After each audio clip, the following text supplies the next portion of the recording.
Hi, guys. I'm here because I felt compelled to come on and talk a little bit about empathy, as well as talking about difficult emotions. Um, it's feeling like a big topic for me because I'm swimming in it myself. I have been experiencing a lot of difficult emotions lately, and um, it's been really helpful. I've realized over the last couple days just how important it is to start naming them. For a couple weeks, I kept it inside and finally got unbearable. And I finally shared it with Blake, my partner, and it felt a little better. And then I proceeded to share it with a couple other friends because it didn't feel scary and so big after I shared it with my partner. And that helped a little bit more. And in the process of every time I shared it, I got to identify deeper and deeper what these core feelings that were coming up were, which is such an important step in developing emotional intelligence and dealing with really challenging stuff. Um, that's what we do with our son, and that's what I have heard a lot of other experts and parents and just in tune folks talk about when it comes to emotional intelligence and emotional awareness. That step number one is identifying and naming emotions. So I finally got to a place where I was able to identify some of these difficult emotions: anxiety, fear, overwhelm, depression, and realizing that they're collected in a pattern of a likely grief cycle that's happening for me. There's some memories from the past that have been coming up really strong for me, including the grief and the loss of a loved one, a really good friend of mine who took her life this summer. So there's been a lot of darkness there and a lot of thoughts and concepts of death. And yesterday, it finally reached that point, that tipping point, the straw that broke the camel's back. And I broke down. I was crying pretty hard for quite a while. Thank goodness my son was hanging out with grandma, even though she was 1,200 miles away, through the wonderful technology of FaceTime, reading him books. So I was able to give myself some space to just let it come out.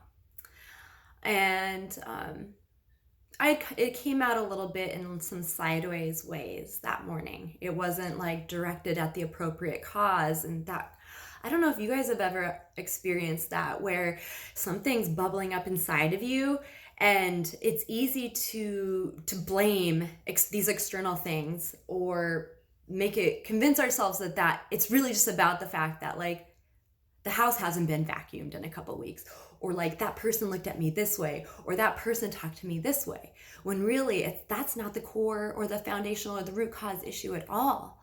But it's easy to scapegoat it onto these external present things that are going on. And sometimes we forget that the people we love and that are the closest to us are even on our side. I think so much of that's been happening over the last year, honestly. We just keep having these grieving processes come out in these sideways ways, where there's a lot of blame and scapegoating and accusations, when really we're just all really hurt and suffering and sad and scared and anxious and depressed and uncertain and all these things. And we didn't take that first step of identifying those emotions. But I want to get to that empathy part, which was, first I was actually curious what that definition of empathy was. So I just looked it up randomly on the Webster's dictionary we have. Essentially, empathy is the ability to understand and share feelings of another. And more than a definition, I feel like my 2.5-year-old son has been demonstrating and reminding me of what empathy can look like.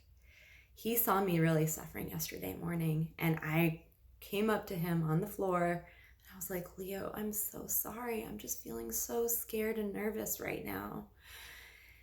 And he came up to me and he's like, Mama, are you nervous of fireworks too? He's like, there's no fireworks outside right now. And I want to give you the backstory with that. There was loud fireworks being shot off 2 doors down from us New Year's Eve night. Body trembling every hour on the hours, beginning at 9 until midnight.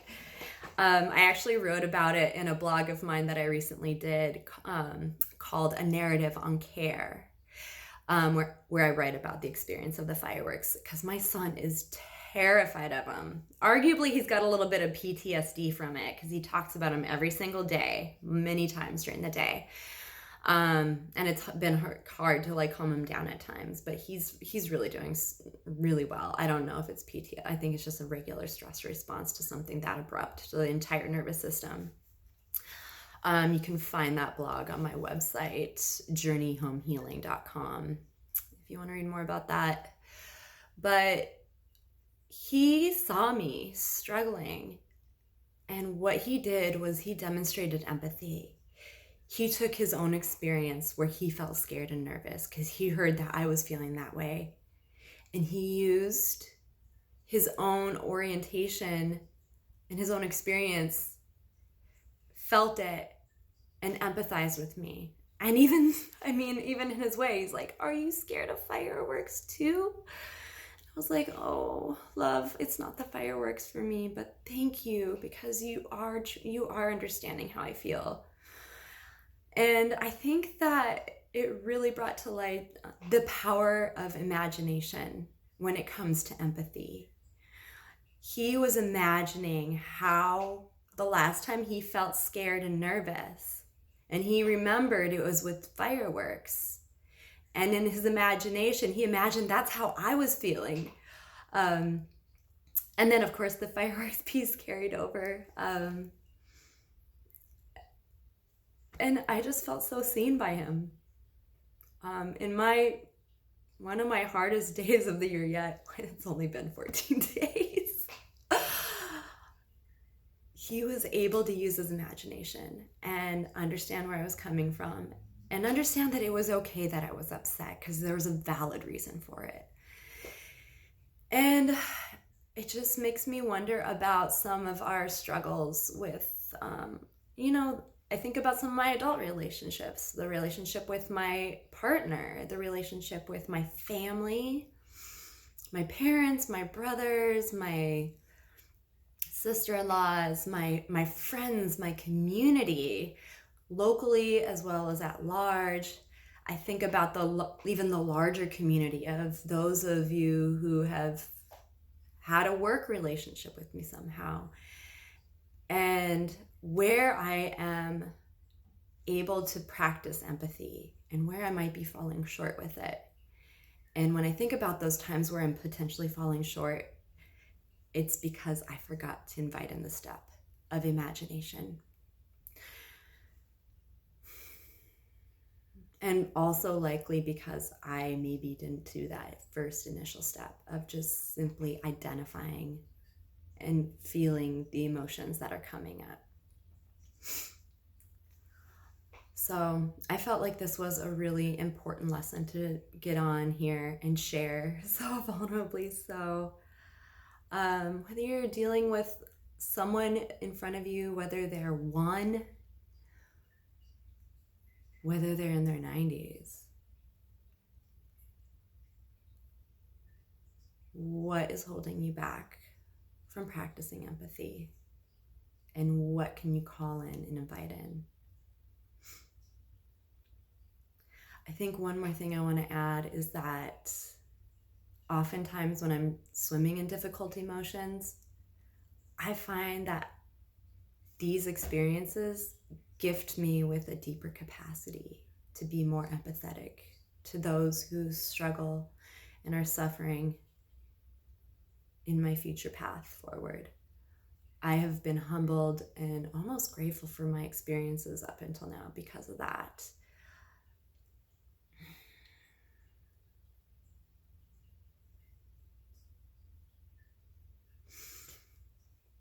So I'll leave it there. And the last final lesson is the breath has been my anchor and savior in all of this. So don't forget to breathe. Thanks for watching.